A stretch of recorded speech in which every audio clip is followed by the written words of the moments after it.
இன்னைக்கு ரொம்ப ஸ்பெஷலான சமையல் எல்லாத்துக்கும் ரொம்ப பிடிக்கும். ஆனா, அடிக்கடி செய்ய மாட்டோம். 2 மாசத்துக்கு ஒரு முறை தான் சமைப்போம். அப்படி என்ன ரெசிபின்னு தானே கேட்குறீங்க? குடல் ரத்த வறுவல். எங்க ஊர் ஸ்டைல்ல நான் எப்படி செய்றோம் அப்படின்னு சொல்லி நான் செஞ்சு காட்டுறேன். குடல் ரத்தம் அப்படின்னு வந்து நாங்க ஒண்ணாவே சேர்த்து வாங்கிட்டு வந்துருவோம். ரத்தம் வந்து தனியா குடுத்துருவாங்க. குடல் தனியா குடுத்துருவாங்க. இதில நுரையீரல் மட்டும் நான் தனியா எடுத்து வச்சுட்டுருக்கேன். குடல் வந்து நார்மல் வாட்டர்ல ஒரு 4, 5 முறை வாஷ் பண்ணிட்டு, அதுக்கப்புறம் சுடுதண்ணீல வாஷ் பண்ணி எடுத்தீங்க அப்படின்னா தான் அந்த உதப்பு வாசம் இருக்காது. அப்பதான் அந்த வறுவலுமே நல்லா ருசியா இருக்கும். நான் எடுத்து வச்ச நுரையீரல் வந்து நார்மல் வாட்டர்லயே நல்லா வாஷ் பண்ணி எடுத்துக்கிட்டேன். இப்போ பார்த்தீங்கன்னா, குடலும் க்ளீன் பண்ணியாச்சு, நுரையீரலும் வந்து க்ளீன் பண்ணியாச்சு. இப்போ வந்து சாந்து ரெடி பண்ணிக்கலாம். கொஞ்சமா எண்ணெய், ஒரு கைப்பிடி அளவுக்கு சின்ன வெங்காயம், இஞ்சி, கொஞ்சமா வந்து பூண்டு எல்லாம் சேர்த்து நல்லா வதக்கிக்கோங்க. இது வதங்கினதுக்கப்புறம் ஒரு மிக்ஸி ஜாரில் சேர்த்துக்கோங்க. இதில் வந்து 2 டேபிள் ஸ்பூன் அளவுக்கு நான் கொத்தமல்லி தூள் வந்து சேர்த்துக்கிறேன். சேர்த்து நல்லா வந்து மைய அரைச்சு எடுத்துக்கோங்க. நம்ம வீட்டு கறி வாசனைய பிடிக்கிறதுக்கு ஐயாவும் வந்துட்டாரு. இப்போ வந்து குடல் வந்து நம்ம குக்கரில் வேக வச்சு எடுத்துக்கலாம். கொஞ்சம் முத்துன ஆடா இருந்ததுன்னா, நீங்க ஒரு 5லேருந்து 6 விசில் வச்சு எடுத்துக்கலாம். இல்ல கொஞ்சம் இள ஆடா இருக்குன்னா, ஒரு 2லேருந்து ஒரு 3 விசில் வச்சு எடுத்துக்கலாம்.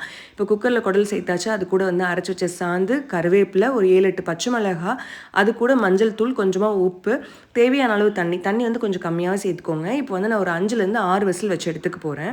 அது கூட ஃபைனலா கொத்தமல்லி கீரையும் சேர்த்துக்கோங்க. அது நல்ல ஒரு மனம் குடுக்கும். குடல் வேகிற அந்த சமயத்தில தேங்காய் துருவுறது, வெங்காயம் நறுக்குற வேலையெல்லாம் முடிச்சாச்சு. இப்போ வந்து வறுவலுக்கான தாளிப்பு குடுத்துறலாம். கொஞ்சமா நல்லெண்ணெய், கடுகு, கருவேப்பிலை, அது கூட ஒரு 7, 8 பச்சை மிளகாய், நீல வாக்குல நறுக்குன பெரிய வெங்காயம். வெங்காயம் வந்து கொஞ்சம் ஜாஸ்தி சேர்த்துக்கோங்க. நல்லா வதங்கட்டும். அந்த சமயத்தில வந்து பார்த்தீங்கன்னா, நம்மளோட குடலும் சூப்பரா வந்து வெந்து வந்துருச்சு. ஒரு 2 கரண்டி மட்டும் நான் டேஸ்ட்டுக்கு எடுத்துக்கிட்டேன். மீதி அந்த குழம்போட வந்து குடலை சேர்த்துக்கோங்க. ஒரு 20 நிமிஷம் நல்லா தளன்னு அந்த குழம்பு வந்து நல்லா சுண்டி வரட்டும். அதுக்கப்புறம் வந்து பார்த்தீங்கன்னா, நம்ம எடுத்து வச்சிருக்க ரத்தத்தை வந்து நல்லா கையால் கரைச்சி விட்டு இது கூடவே நீங்கள் சேர்த்துக்கோங்க. ரத்தம் உரைய வைக்கிறதுக்கு உப்பு சேர்த்து தான் உரைய வச்சிருப்பாங்க. அதனால உப்பு மட்டும் கொஞ்சம் பார்த்து சேர்த்துக்கோங்க.